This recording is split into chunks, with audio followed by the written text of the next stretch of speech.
Cough syrup കഴിച്ച് കുട്ടികൾ മരിച്ചതിൽ രാജ്യത്ത് ആശങ്ക തുടരുകയാണ്. മധ്യപ്രദേശിൽ ചികിത്സയിലായിരുന്ന 2 കുട്ടികൾ കൂടി മരിച്ചു. ഇതോടെ രാജ്യത്ത് മരിച്ച കുട്ടികളുടെ എണ്ണം 20ആയി ഉയർന്നിട്ടുണ്ട്. വ്യാജ സിറപ്പുകൾ കണ്ടെത്താൻ പ്രത്യേക സ്ക്വാഡുകളുടെ രാജ്യവ്യാപക പരിശോധന പുരോഗമിക്കുകയാണ്. കുട്ടികളുടെ മരണത്തിൽ രാജസ്ഥാനിലും മധ്യപ്രദേശിലും ജുഡീഷ്യൽ അന്വേഷണം വേണമെന്ന ആവശ്യം ഉയർന്നു. വിവരങ്ങൾ എസ് നന്ദഗോപൻ നൽകും. Nandan, good morning. വളരെ സങ്കടപ്പെടുത്തുന്ന അല്ലെങ്കിൽ ആശങ്കപ്പെടുത്തുന്ന വാർത്തയാണ് ഈ കഫ് സിറപ്പ് മൂലമുണ്ടായ കുട്ടികളുടെ മരണങ്ങൾ. എന്താണ് നന്ദൻ പറയുക?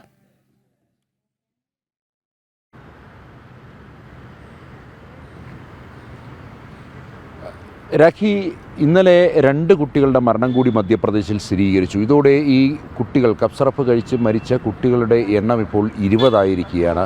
മധ്യപ്രദേശിൽ നിന്നുമാണ് ഈ ദുരന്ത വാർത്തയുണ്ടായിരിക്കുന്നത്.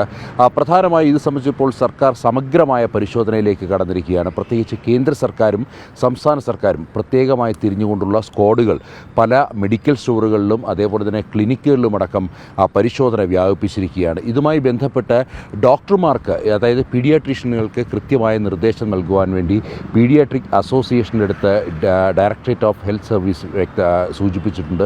മാത്രമല്ല, ഇതുമായി ബന്ധപ്പെട്ട് കൂടുതൽ നടപടികളിലേക്ക് ഈ മരുന്ന് നിർമ്മാണ കമ്പനികളിലും അതേപോലെ തന്നെ ഇതുമായി ബന്ധപ്പെട്ട് മറ്റ് സമാനമായ മറ്റ് മരുന്നുകൾ നിർമ്മിക്കുന്ന കമ്പനികളിലൊക്കെ തന്നെ വ്യാപക പരിശോധനകൾ ഇപ്പോഴും തുടരുന്നു എന്നുള്ളതാണ് മനസ്സിലാക്കാൻ കഴിയുന്നത്. ഈ കമ്പനികൾ അധിക ലാഭത്തിന് വേണ്ടി ഗുണവാരം കുറഞ്ഞ മരുന്നുകൾ, കെമിക്കലുകൾ ഇതിലേക്ക് ഉപയോഗിക്കുന്നു.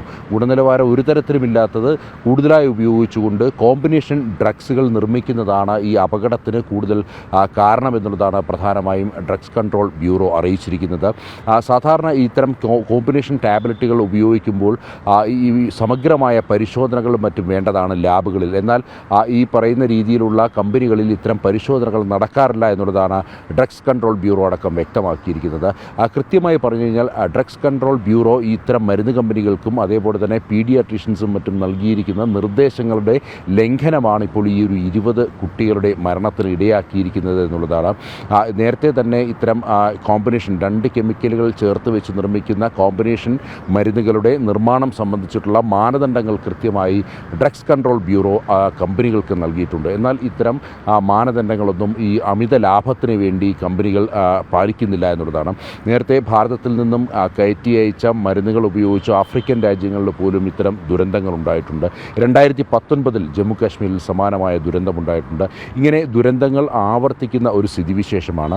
ഡ്രഗ്സ് കൺട്രോൾ ബ്യൂറോയുടെ ഭാഗത്തുനിന്ന് അവരുടെ ഒരു വിശദീകരണം എന്ന് പറയുമ്പോൾ കൃത്യമായ പരിശോധനകളും മറ്റും നടക്കുന്നുണ്ട്. എന്നാൽ ഈ അമിത ലാഭത്തിന് വേണ്ടി ഈ ഗുണനിലവാരം കുറഞ്ഞ കെമിക്കലുകൾ ഉപയോഗിക്കുന്നത് അത് കൂടുതൽ കണ്ടെത്താൻ ഇനി സമഗ്രമായ നടപടികൾ വേണമെന്നുള്ളതാണ് ഇപ്പോൾ ഡ്രഗ്സ് കൺട്രോൾ ബ്യൂറോ വിശദീകരിക്കുന്നത്. ഏതായാലും ഇതുമായി ബന്ധപ്പെട്ട നടപടികളിലേക്ക് ഇതിനോടകം തന്നെ ഡ്രഗ്സ് കൺട്രോൾ ബ്യൂറോ കടന്നിരിക്കുന്നു. കേന്ദ്ര സർക്കാരിൻ്റെ ഭാഗത്തുനിന്നും ശക്തമായ നടപടികളാണ് ഇപ്പോൾ ഇതുമായി ബന്ധപ്പെട്ട് നടത്തിയിരിക്കുന്നത്. അതേസമയം പ്രതിപക്ഷം ഇത് സംബന്ധിച്ചിട്ട് ജുഡീഷ്യൽ അന്വേഷണം ആവശ്യപ്പെട്ടിരിക്കുകയാണ്. 2 സംസ്ഥാനങ്ങളിൽ നടന്ന മരണങ്ങളിൽ ജുഡീഷ്യൽ അന്വേഷണം വേണമെന്നുള്ള ആവശ്യമാണ് കോൺഗ്രസ് ഉയർത്തുന്നത്. ഇതുമായി ബന്ധപ്പെട്ട് ഇത്തരം കർശന പരിശോധനകൾക്കൊപ്പം തന്നെ ഈ ശിശുരോഗ വിദഗ്ധരിലും ഇതുമായി ബന്ധപ്പെട്ട കൃത്യമായ ഒരു അവബോധം നൽകുക എന്നുള്ള ഒരു ലക്ഷ്യവും ഇപ്പോൾ കേന്ദ്ര സർക്കാർ മുന്നോട്ട് വെക്കുന്നുണ്ട്. അല്ലെങ്കിൽ അത്തരം ഒരു പദ്ധതിയും കേന്ദ്ര സർക്കാർ ആവിഷ്കരിക്കുന്നുണ്ട്.